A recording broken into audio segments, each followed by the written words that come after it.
All right, we're back on this H1011 engine. All right, we're going to lightly hone this cylinder before we put it back together.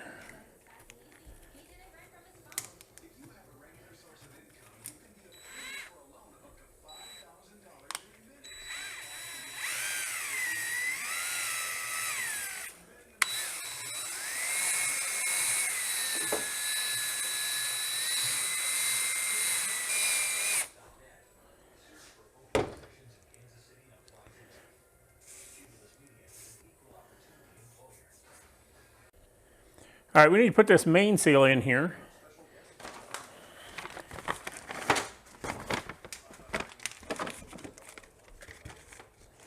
And the top and bottom main seal in this engine are the same part number, and it's the 912009ZE3004. Genuine Honda. Now before we pull this out, this was just down past that bevel edge. So that's where we're going to reinstall it to. I'm going to put just a little bit of grease around this to make it slide in easier. I'm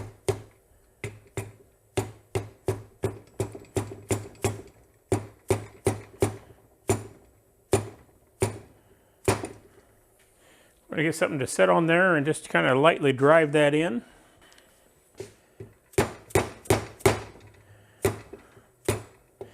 Make sure I don't strike the side of that coil. That was my concern. You go just a little bit more over here. That feels pretty even. I'm pretty happy with that. We're using the Lucas High Performance assembly lube. I have no idea if it's any better than just putting oil and stuff or not. Typically I just put oil on things, but I am going to put some on the bearings that reside in the top half of this case real quick.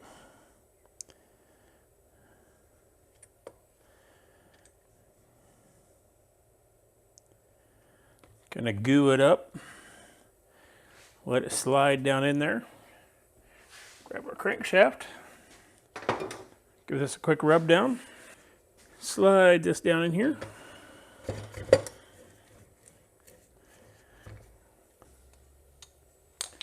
We'll mount those up on our piston. Starting with the expansion ring for the oil control ring. This does not really have a up or down to it. The top rings do, but this one does not.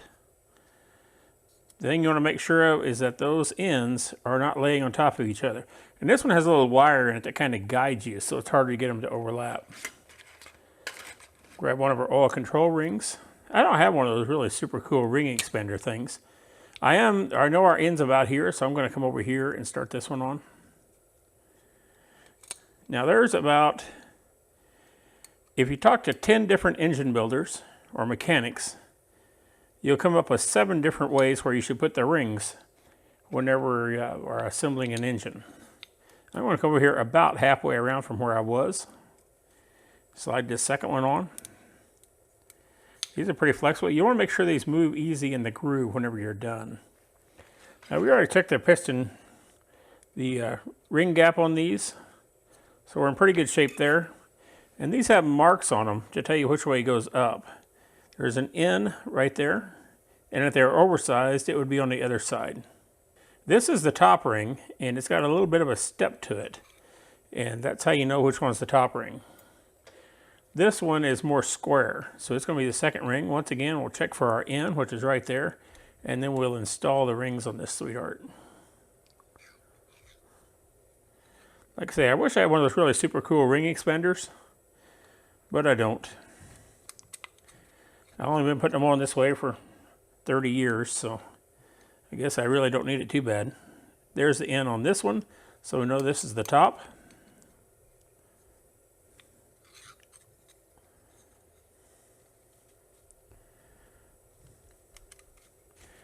We'll put it in there like that. Now, when we're looking for the gaps in our oil control ring, we'll find where we put the top one. It's right there. There's the gap in it.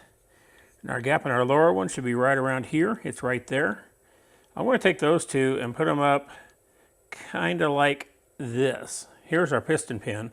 Put those kind of like that. And then I'm going to take the next two and I'm going to put those and the opposites. Now, like I say, there's 100,000 different ways you can do this, and I don't know what the Honda book says, but this is the way I've done it for years.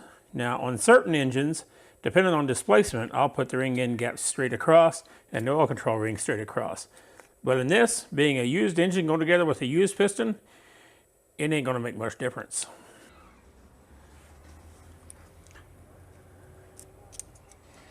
So I'm just going to work my rings in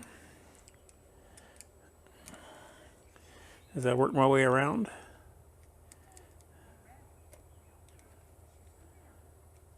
Like I say, probably a bad idea, but I've done this 1,000 times on different stuff, motorcycles and what have you.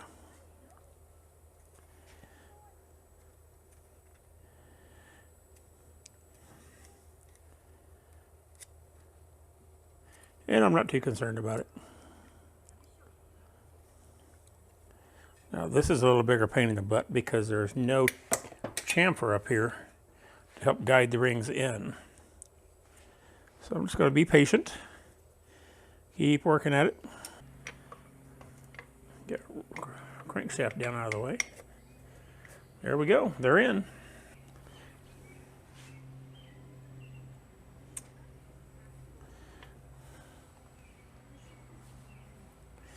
Put a little assembly lube on there, put a little bit on a crank pin, that rod journal.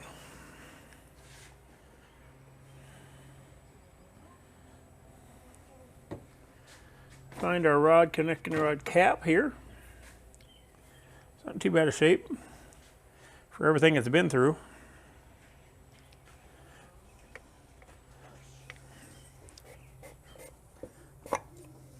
Push our piston down, kind of like that. There's a bit more of a thing on that side, so we'll slide it into place. Apparently our rod is not anywhere near down all the way. Yeah, I think it's closer. We'll set this back in here. Kind of like that. Put just a little bit of oil on our rod bolts. This is regular engine oil, not assembly lube. Like that. Slide our bolts into place and get them started.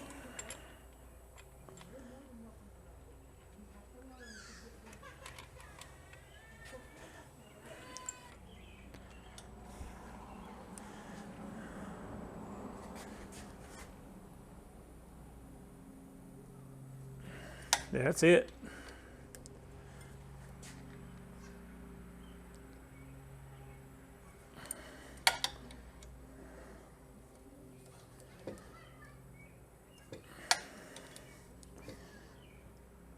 There we go. That's all they want.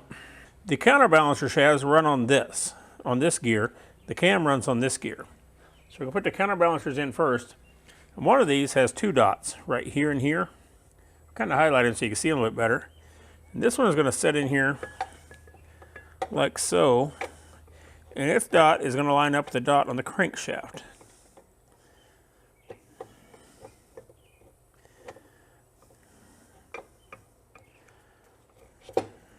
Like that.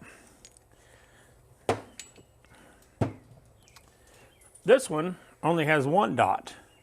And its dot lines up with the dot on the other shaft. So if you got it wrong on the crank, you got it wrong on two of these. Like that's wrong, we're a tooth off. That's right, we are dead on. First we want to put our cam followers in. These sweethearts, we'll put a little bit of this Lucas oil on those.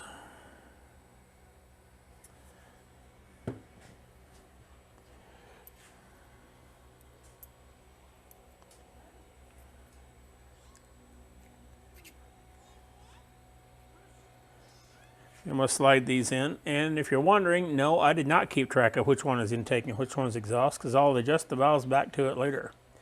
And you were thinking, oh no, what about the wear on the cam? These turn all the time anyway. Anyway, we'll slide this in. Enough of marveling at some of the world of Honda. Honda engineer stuff great, sometimes to a fault. If you've ever looked at some of their stuff, It can be engineered to the point of completely over-engineered. That's going to be right, sitting right there. This cam is going to set a little lower until we get this thing together, and then it's going to pull back up. It's not down against the bottom gear, so I'm sure that's just natural, excuse me, natural float in it. We're going to take and put a little bit of this around this gear, kind of like so. And then we're going to take a little bit and kind of come across down through here as well, and a little bit over here on this side. Get some of this snot all over the place.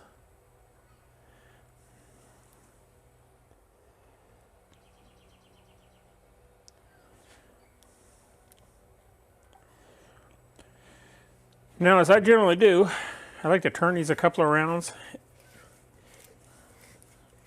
kind of work everything in.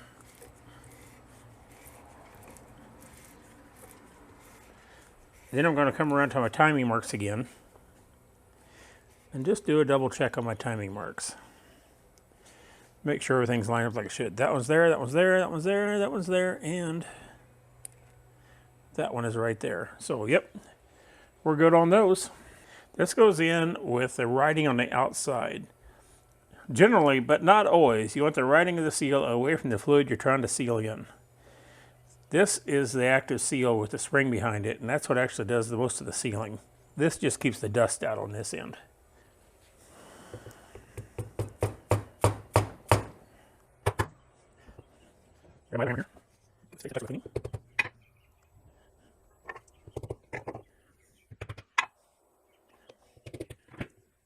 That's pretty good.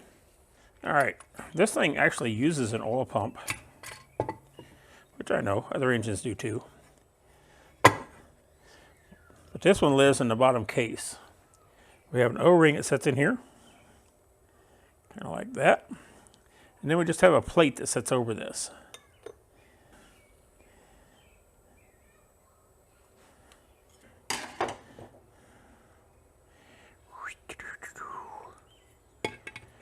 Set that down on there and see what we get. Not sure if that's our oil, how I'm holding this up or not, but I don't want to take a chance of damaging it. It was our oil shaft holding this up. So we'll pop that back off. Our case is down now. Now then we'll turn this and line it up so it says, boy, I was close. Close is something, but it ain't everything. Put this back on there.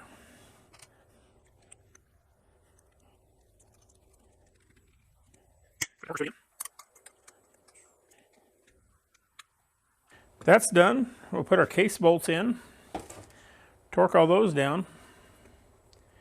Don't think I left anything out of here. That'd be bad.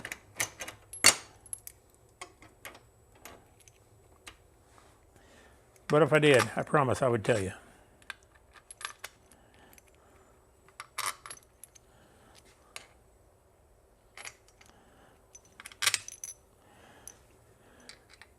I'm fallible, like any other human.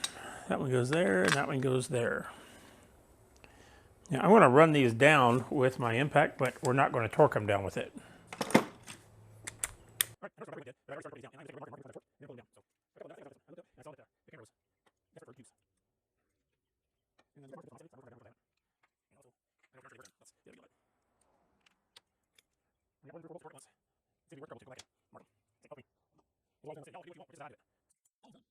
We'll move on to the head.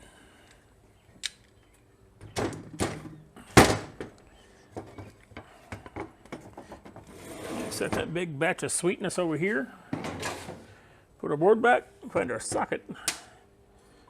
And this is the head. And I took this in, like I said, and bead blasted it. Got it fairly clean, cleaned it all up. Checked the valve guides, the valve seats. Everything seems to be good. So we're going to reassemble this head. Gotta put our valve seal, valve spring seats in. Whew. Goodness me. Now I can put them on. Just sit them in here like that. Push the screwdriver down. They go on. Any idea where the other one went? Do you see it? Here it is. They're both same, intake and exhaust. That's how I do them. Like I say, a million ways to do everything. That's just the way I do them.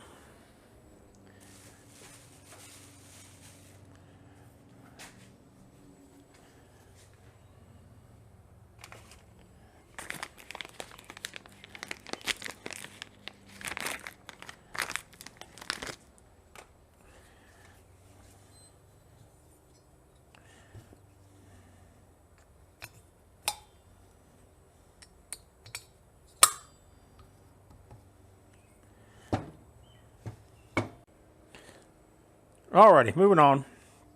Sorry, I got a phone call there. Now, the exhaust valve on these has a little thing that turns them. Turns it more. And the intake does not. This being the exhaust side gets it. This one has a small hole in the middle and this one has a large hole. The large hole goes on the exhaust side. Smaller one goes on the intake side. Best way I got to describe it, and it works for me, so. Just push that sweetheart down, kind of like that. And that one's in. Get the rag over here, hold our exhaust valve up. I'm going to turn it around the same way so it's kind of facing away from me. Push it down. Oh, the valve's still falling, so I don't have enough rag right there where the valve is. Now let's give it another whirl.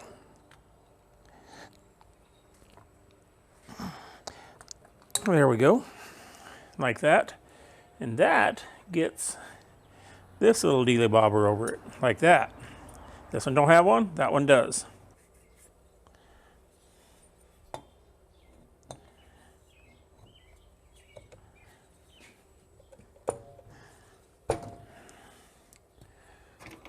Like that. Let's see if all four of our head bolts are the same length.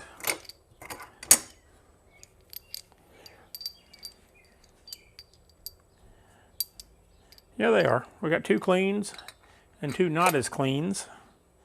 So the clean ones are going to go on the inside, and the not as clean ones go on the outside.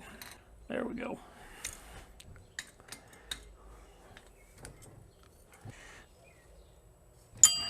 There we go.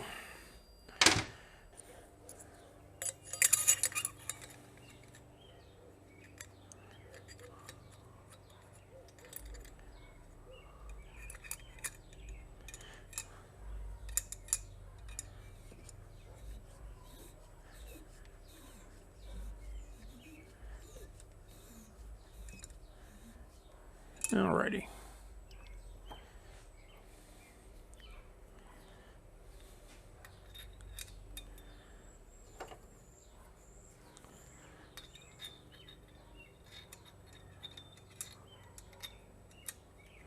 Make sure our push rods are in about the right place. I'm going to put just a touch of oil on these studs.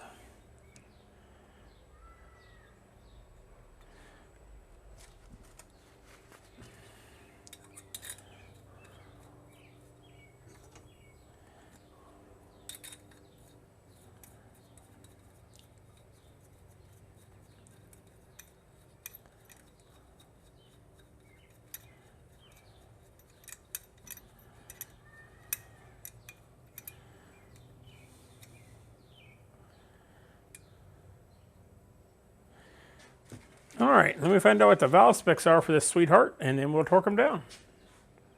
All right, the valve specs on this engine are 0.15 and 0.20 millimeter. For everybody else, I guess, that would be 6 and 8 thousandths. Yeah, that's better. I'm going to check this one again, make sure that push rod wasn't just binding there, which is possible.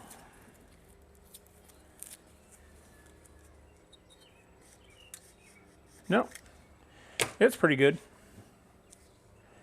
Let's give it a shot of the goo.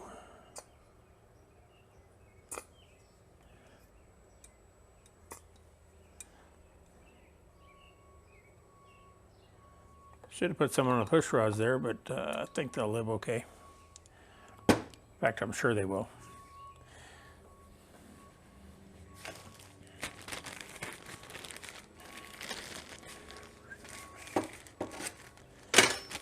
This is our cam or rocker arm cover gasket, a 12391 ZE8000 if you're interested in such things.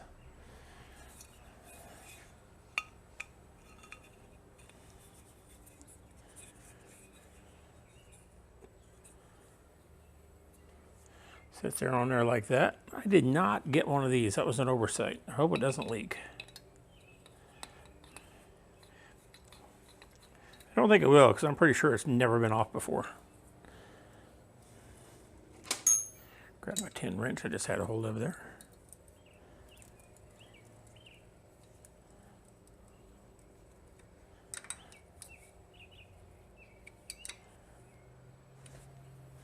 Pretty good. Alrighty, I'm putting the studs in for the carburetor. Sorry, I forgot to turn that on there real quick. But we got this one seated in.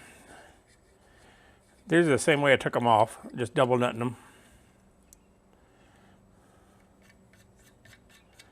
So there's a joke in there somewhere.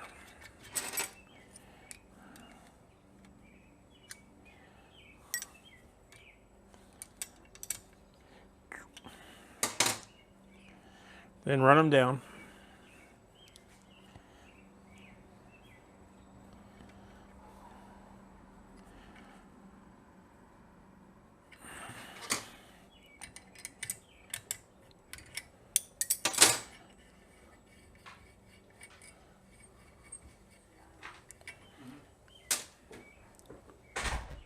All right, we're going to go ahead and mount up our muffler here.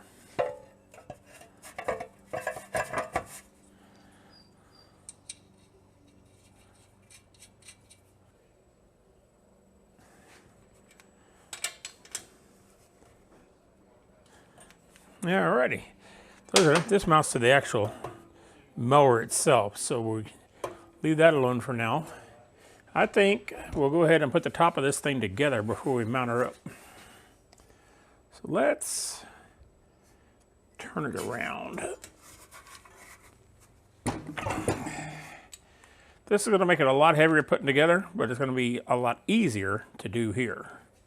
So we need to put our starter motor on. I know it has to go on before the flywheel. So go ahead and get it mounted up. It mounts to these two. You know, let me make sure I want to do that because it may sit over that engine mount bolt. If it makes the engine mount bolt a lot harder to get to, I don't want to mess with it yet. Oh yeah. Turns out we're going to mount this thing up to the frame before we install all that stuff.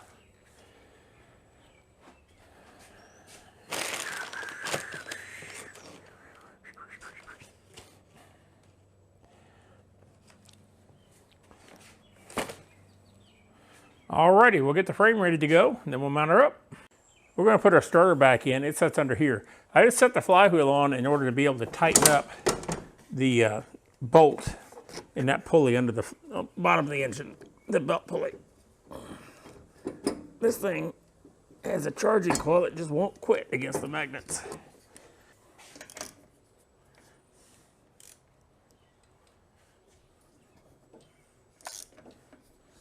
Yeah, it's good that it turns.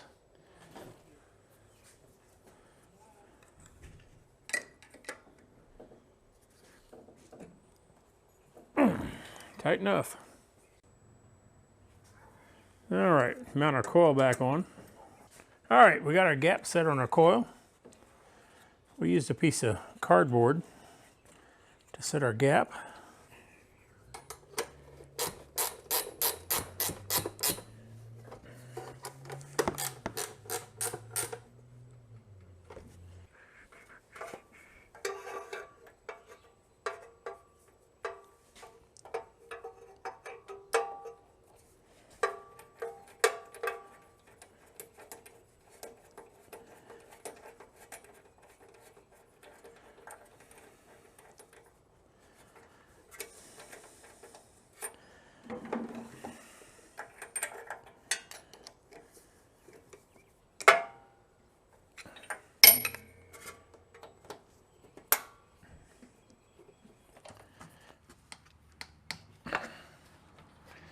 Get one of my favorite tools in the whole wide world, and that's a 10mm T-handle. Squish this carburetor on there. Get the other bolt in there.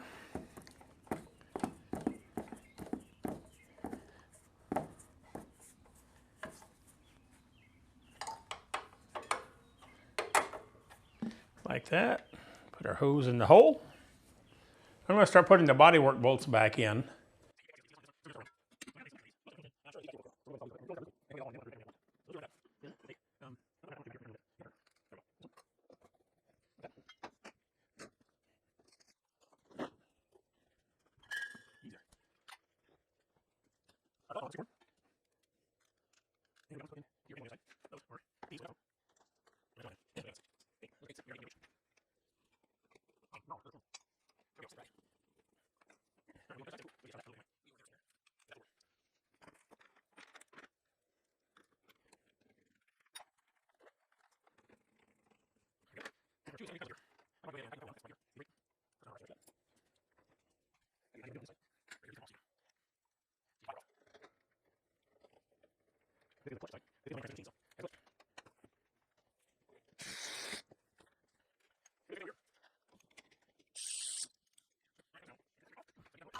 I'm going to put some gas in because I'm going to mow the yard when we're done with this thing.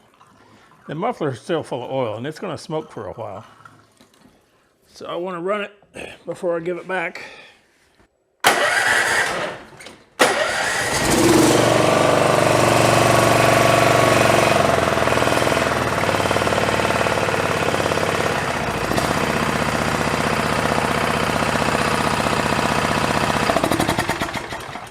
Cool. Alrighty guys, I'm going to put the air filter on this sweetheart.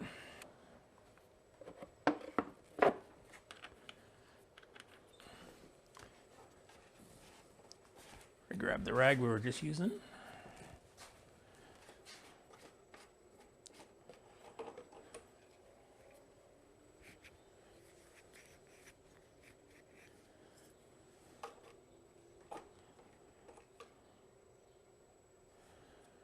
And we need to add just a bit.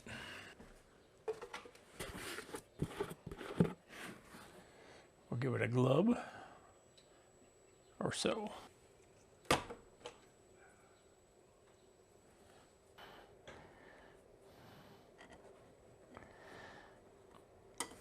There we go. Whew. Yikes. There we go. Seat's on. Ta-da. All right, well, that's this thing back together. I am going to air up the tires and then take it for a short drive.